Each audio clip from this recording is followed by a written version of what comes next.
Mari kita biasakan untuk menghormati pandangan orang lain.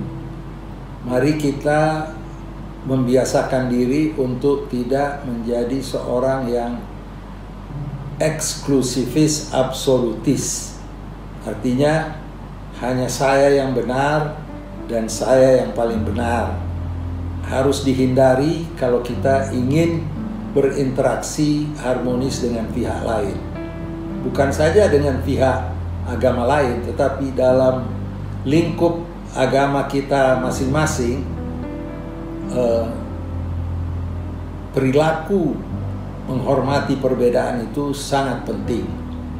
Yang kedua, banyak sekali kita terbelenggu oleh pandangan-pandangan ulama yang bisa mengarah kepada radikalisme, eksklusivisme, disebabkan karena pandangan ulama-ulama ini lahir pada konteks yang berbeda dengan konteks di mana kita berada sekarang.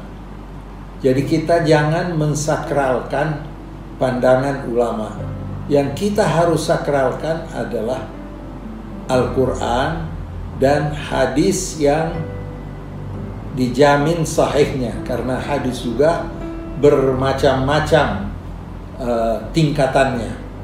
Sehingga kalau kita membuka diri kita untuk mendengar pendapat orang lain, kita akan bisa berinteraksi secara positif dengan siapa saja.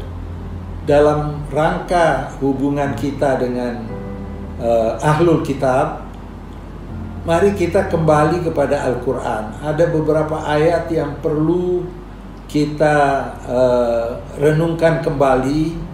Yang saya teringat Al-Baqarah 62, Al-Hajj 17, Al-Ma'idah 69. Di situ menggambarkan Al-Quran begitu inklusif.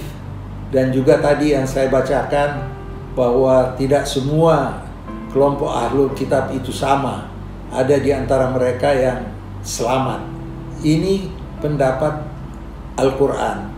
Tetapi kalau kita kembali kepada pendapat ulama, penafsiran daripada ayat-ayat yang inklusif ini sudah berubah menjadi pandangan yang eksklusif.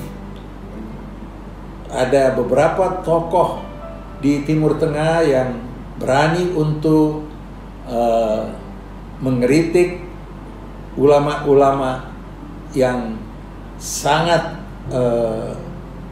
absolutis dan mengatakan bahwa pandangan-pandangan yang absolutis ini tidak memberikan peluang untuk kita bisa berhubungan secara harmonis dengan pihak lain.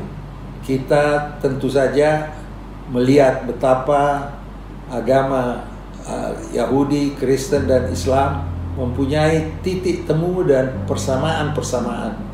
Jangan kita ingat sejarah yang kelam pada masa lalu, tapi mari kita kembali kepada Al-Quran dan kembali kepada keteladanan Nabi. Dan tiap ayat di dalam Al-Quran kita harus sesuai dengan ketentuan, harus mengetahui konteks asbabin nuzul. Jadi jangan sampai asbabin nuzulnya untuk konteks A kita gunakan menjadi ayat itu di konteks B. Itu tidak benar menurut ahli-ahli tafsir.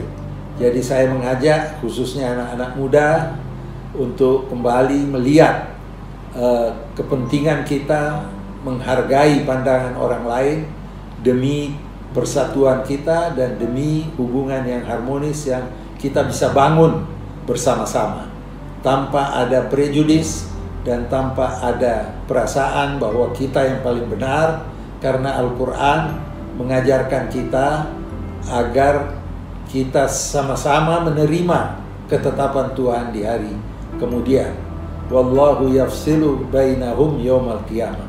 Tuhanlah yang akan menetapkan siapa yang benar, siapa yang salah. Walaupun kita sangat yakin bahwa agama kita paling benar, dan juga kelompok sana sangat yakin bahwa agama mereka paling benar. Dengan demikian kita bisa membangun kerjasama yang produktif untuk kepentingan kita bersama. Sekian, wassalamualaikum warahmatullahi wabarakatuh. Apakah Anda memiliki pertanyaan yang ingin diajukan kepada Profesor Alwi Shihab seputar keislaman dan kebangsaan? Kirimkan ke podcastalwishihab@warganegara.org.